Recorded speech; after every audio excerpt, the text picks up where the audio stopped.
Good evening, Rabbi. We were asked a question regarding one who dwells with his father-in-law and mother-in-law.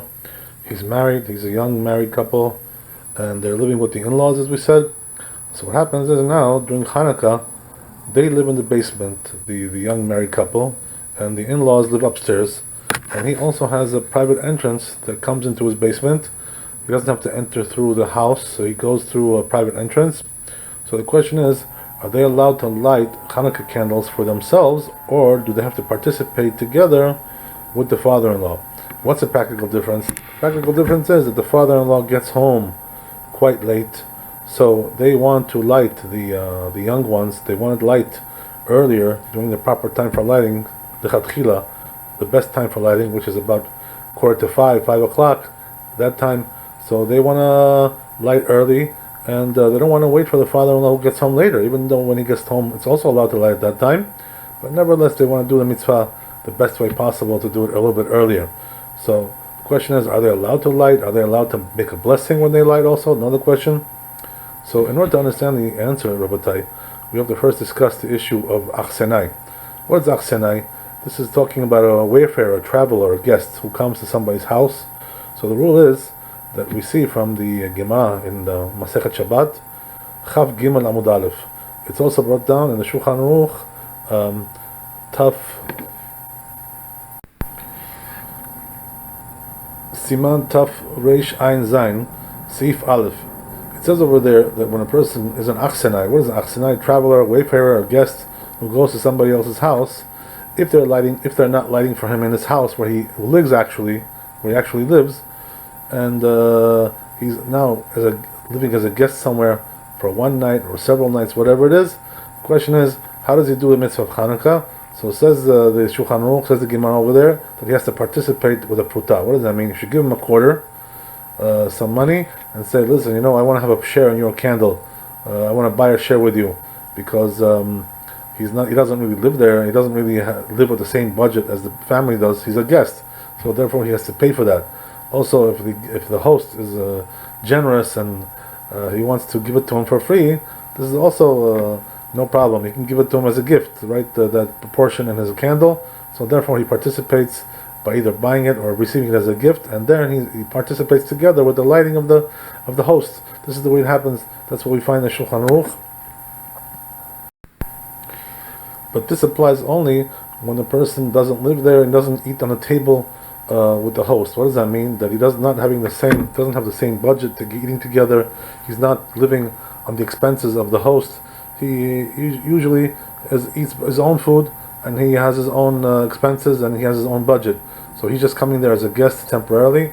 So there he has to buy his portion and participate together with the host. But what happens if a person is living there in that house? What does that mean? That he has one budget together with the father-in-law. The father-in-law pays for the whole family. They eat together and on one budget, and on one. It doesn't have to be at the same time they eat, but they're eating with one budget, with one table, one refrigerator. Right? They're eating the same food. So what happens is that they're like dependent on them. It's a dependency. So when you have a case of dependency, says the Magen Avraham over there and Sif Katan Aleph, that there he doesn't have to participate by buying a part of the mitzvah, buying a part of the candle. He automatically is a part of the family because they're living on one budget. They're living on one table. So therefore, what he does is he just goes along with the balabait, with the host, and he participates together with them. He comes there. The balabait, the host, will light the candles, and he'll fulfill his obligation together with the balabait without having to buy anything or to purchase anything or to receive as a gift. So this is the way it happens over time. So now the question is, this case where we have this person, son-in-law and daughter-in-law, and the daughter, who are living together with the in-laws, with the father and mother. So what happens is that they are eating on one table. They have one economy. They have one budget in the house regarding the food. They're eating together. So what happens is, in a case like that, as we said, that they're really one big extended family. So since they're an extended family, he doesn't have to buy anything. So therefore, he fulfills his obligation by hearing the lighting, being at the lighting of the host, being there and saying Amen. Even if he's not there, by the way, he still fulfills his obligation. Even if he's in the street somewhere and they lit without him, he is also included in that lighting, and therefore he fulfills his obligation in any case. So now the question is, this person wants to light by himself. So why is that? Because he wants to light at the right time. The host gets home, the in-laws, he gets home at late, so he wants to light a little bit earlier, a couple of hours earlier, whatever it is. So the question is he allowed to do that? So the answer is, Rabotai, simply speaking, he's not allowed to do that. Why is that? Because that would be, since he's not obligated to light by himself, he's fulfilling his obligation with the lighting of the host. So therefore, if he would light, that would be a bracha l'vatala. That would be a bracha she'ein tzricha. It would be a blessing made in vain. So why is that? Because he himself is not obligated. So therefore, says our Morin Rabbeinu in his book Chazon Ovadia, Amud Kuf Nun Bet 152. He says over there that in a case like that, a person is not allowed to bless. He could light without a blessing. But he's not allowed to bless. Why is that? Because he's not obligated. The blessing says, Asher Kedishanu b'mitzvotav v'tzivanu. It says, who commanded us? Who commanded you? Nobody commanded you to light that. Because your father-in-law is commanded, not you. You're living together with them in one extended family. So therefore, in a case like that, he really shouldn't bless. And even though it says in the Shulchan Aruch over there that in a case where a person has his own entrance, just like we said over here, he has his private entrance into the basement, that then he should light by himself. Nevertheless, Rabotai, in the case like this, he's not allowed to do that. Why is that? Because nowadays we all light indoors. So therefore, since we light indoors, there's no reason for us to light with a private entrance. Because the whole reason why we have to light when there's a private entrance is because they used to light outside. So if they want to light outside, there will be a chashash, there will be marat ain, there will be concern that the person is suspected that he's not lighting the Chanuka candles because they don't see his light outside. But nowadays that almost all of us, we light indoors. So therefore, the rule would be in a case like that, says the Rabbi Shalom, he says in a case like that, he doesn't have to light even though he has a private entrance. Why is that? Because we're lighting inside and therefore nobody cares about if they see the candles outside over there by his entrance or not. They don't care about that and they don't suspect anything about that. So therefore, the rule is in a case like this, nowadays, in our times, that people light indoors.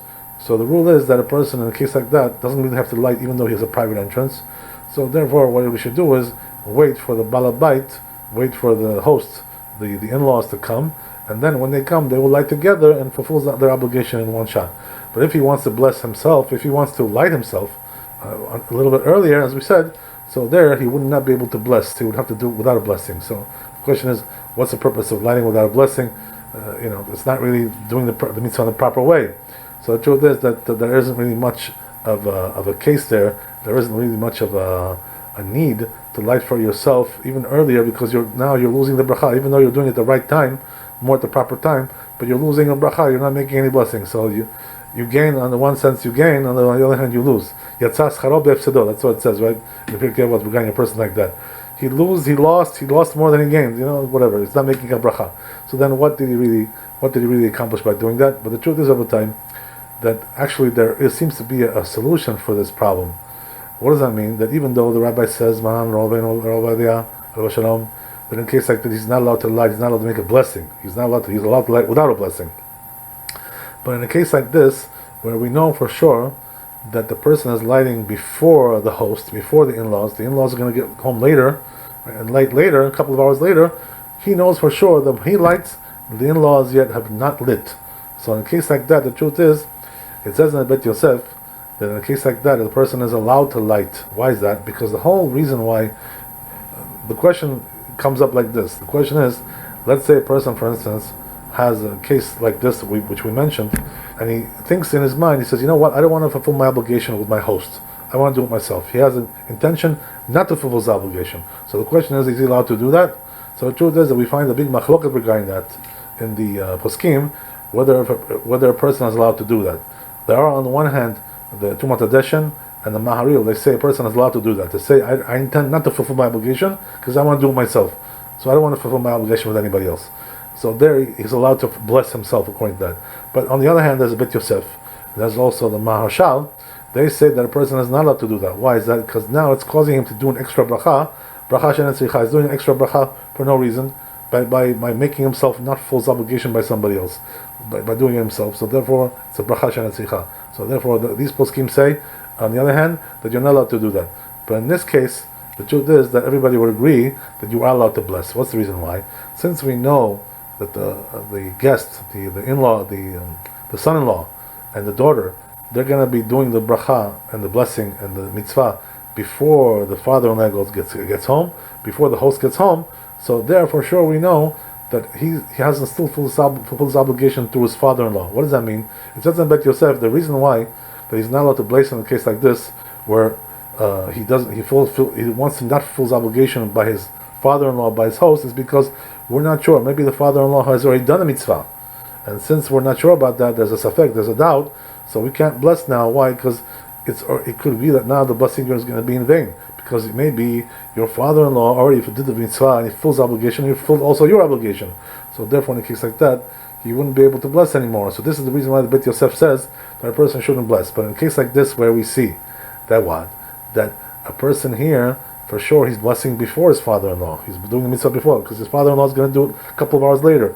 So for sure, he knows, there's no question, there's no doubt over here that maybe somebody else already fulfills obligation by doing the mitzvah for him, the father-in-law. So therefore, since there's no doubt, in a case like that, it's brought down in several poskim that in a case like that, a person is allowed to light the Chanuka candles and also to make a blessing. Why is that? Because if he knows for sure that his obligation was not fulfilled yet by somebody else.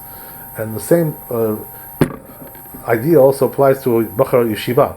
What does that mean? If a person is a Bachur in Yeshiva, let's say he's learning in Eretz Israel even, right, very far away, and the parents live in New York, let's say, right, so there's a 7-hour difference between them, but nevertheless, that Bachur Yeshiva, if he wants to fulfill his obligation for lighting the candles over there, according to a Sephardi custom, not talking the Ashkenazim. Ashkenazim is a little bit different, but according to the Sephardi custom, a Bachur Yeshiva is not allowed to make the blessing and to light the Chanukah candles. Why is that? Because they're lighting for him at home, where he lives, usually where he lives over there, because he depends on his parents. He's not independent financially, so therefore, since he depends on his parents, the parents are lighting for him, even though they're very, very far away.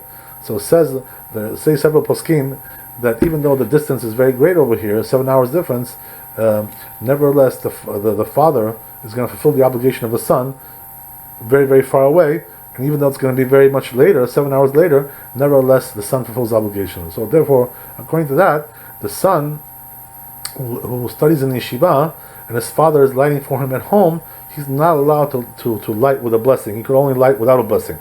So, but in this case though, what happens is that these poskim mention, who mentions this? This is mentioned by Rosh Zalman Auerbach and Moreno Rabbi Rosh in Amud Reish Nun and Chazon Avadia. He also mentions it over there, and several other poskim they mention also the Minchat Yitzchak. They say that if the son is lighting earlier because the time difference, and he knows that the father will be lighting much, much later, 7 hours later, 8 hours later, whatever it is, so there he's allowed to bless and light with a blessing. Why is that? Because he knows that his father has not lit yet, he hasn't fulfilled his obligation for him yet. So therefore, in a case like that, he's allowed to light. So here also the same thing applies to Ratai. Since this person knows that his in-laws are going to be only lighting later, a few hours later, he's for sure, he has no doubt that they haven't lit yet for him, and they haven't blessed for him, so therefore now he will be allowed to bless with a bracha, and therefore he solves his problem. What does that mean? That he wants to bless earlier, do the mitzvah earlier, at the right time, at the proper time, 5 o'clock, 4:45, whatever it is. He wants to do it at that time, so he can do that, and also he's not going to lose the blessing, he can also make the blessing. And this way, right, we solve this problem, and he can do the mitzvah the best way possible. Baruch Adonai Le'olam. Amen. Chazak u'baruch. God bless you all.